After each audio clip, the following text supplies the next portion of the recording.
So today, a few things are happening. I'm going to a aerial yoga class. I've never done an aerial yoga class before, so this should be interesting. I'm excited. It looks fun. I've done every other type of yoga, so why not try aerial? After that, then I just need to run to the grocery store, which is right across the road, which, if anyone just read the Prince Harry book, this is the Wholefoods that he talks about.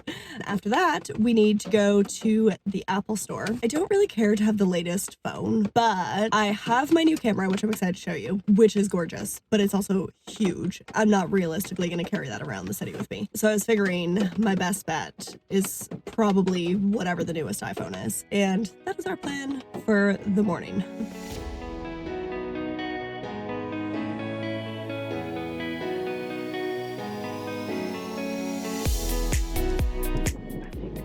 There's Paige running over there. I can't believe it. Oh my God. Okay, we're back. That was lovely. Aerial yoga is very interesting. It's definitely fun. It's kind of nice. The Shavasana, when you're just laying in this silk, I think is what you call it. It's really, really lovely. I think I'd do that again. I can't make myself go just to the gym. I find it so exceptionally boring. So kind of mixing things up and having a variety of classes is definitely the thing for me. I just went over to the Wholefoods because I have another video coming where I talk about becoming a morning person. I'm not a morning person. I'm the farthest thing from a morning person, but I'm attempting for the new year because I was very frustrated with a very unproductive use of my evenings. For example, last week, I really wanted to go shopping. I really wanted to buy a new sweater. And every single day I would finish work too late and I wouldn't have the chance to go to the stores. Instead, I just filmed myself like scrolling through shopping websites where I was like, oh, I don't know, I want to try it on. And I was like, I really, really need to do something about this. Like I need to shift my energy. I've always been like a nighttime person. I was like, I just need to be able to shift my energy earlier in the day, basically. So one of the things which I got was an espresso machine, which I can have literally right beside my bed. So I just went to Wholefoods and got a ton of different little espresso capsules. Bought a variety of them. I felt kind of guilty for buying an espresso because I know environmentally that's a lot of packaging for a coffee, but these are all compostable, so that makes me feel ever so slightly less guilty. Anyways, it is just about 9:40. The Apple store opens at 10, so that's perfect. I'm gonna drive over there now. Thankfully, they have one in our neighborhood. So anyways, we can drive over there, which makes it just so much faster to get to. So yeah, that's where we're going next.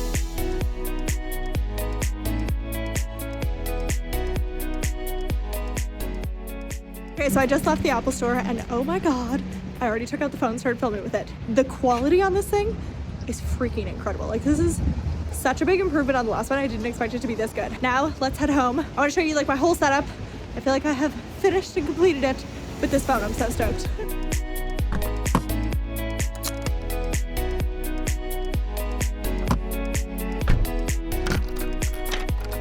Okay, let's dive into my YouTube setup and gear. Starting off at the base, I have a Rolly C5i tripod. It cost just about $100. It is sturdy and stable, so I'm super pleased with it. I personally don't find tripods all that interesting or thrilling, so that's really all I have to say on that topic. Now, next up is my teleprompter. It is a teleprompter pad iLite Pro 11, which costs just shy of $200. All this gear, by the way, I bought on Amazon, so I will link everything for you below as well. Now, having a teleprompter makes creating these videos like 10 times faster for two main reasons. First is that I don't fumble my words nearly as much, and so I can actually get out a line much easier, meaning my editor needs to spend way less time cleaning up my mistakes in the edit. But you might be thinking, well, Paige, that sounds super inefficient because you add the entire step of writing a script instead of just an outline. So is it really faster to use a teleprompter? For us, because we do full blog posts which accompany every single video, when I've written the script for the teleprompter, I've basically also written the blog post. And then we also take snippets from that to use in other places, like if we repurpose the content to other places, like say, for example, our email list. Plus, of course, the other massive benefit of using a teleprompter instead of just an outline and having the camera sit inside the teleprompter means my eyes are looking exactly at the right place and not to the top or to the side or below, which just looks really odd to the viewer. So the way a teleprompter works, if you are unfamiliar, is basically you have this app on something like an iPad and it scrolls through your script, and then the script on your iPad reflects onto a piece of glass, which then I can see. and the camera's sitting just behind, which is what makes it so that I can read the script perfectly while the camera is also getting a perfect shot. And then the item that I'm using to reflect my script onto the teleprompter glass is this really ancient iPad. This is quite old. Next up is my beautiful, gorgeous new camera, and this is where I admittedly spent a fair bit of money. I bought the Sony A7 IV camera body and a Sigma 16 to 28 millimeter f2.8 lens. Now, before this, I was using the Canon G7X as my camera, and it's an all-in-one camera. It doesn't have a detachable lens or anything. It's really lightweight, it's very convenient to shoot with, but it genuinely just doesn't have the greatest quality. This camera was so great for so many reasons, and it was a good starter camera, but I was constantly fighting with the one very well-known downfall of the Canon G7X, and that is the autofocus.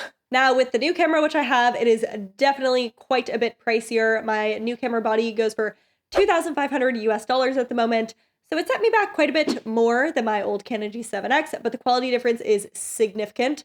So I was happy to spend the money and to upgrade. Now, one thing which my team member's husband educated me on, which I did not know before, was the importance of the lens that you buy. So I always assumed that it was the camera body which really mattered in getting better quality shots, and then I figured that's also where the bulk of your money needed to be spent.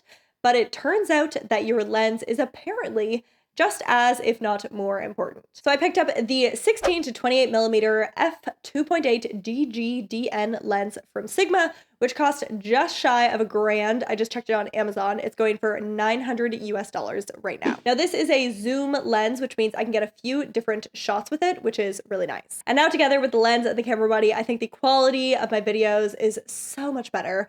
And while it was definitely an investment, I have been exceptionally happy with the result. So I now have a setup and gear that I can fully recommend. Whereas before with the Canon G7X, while it was cheaper, it goes for about $700 US.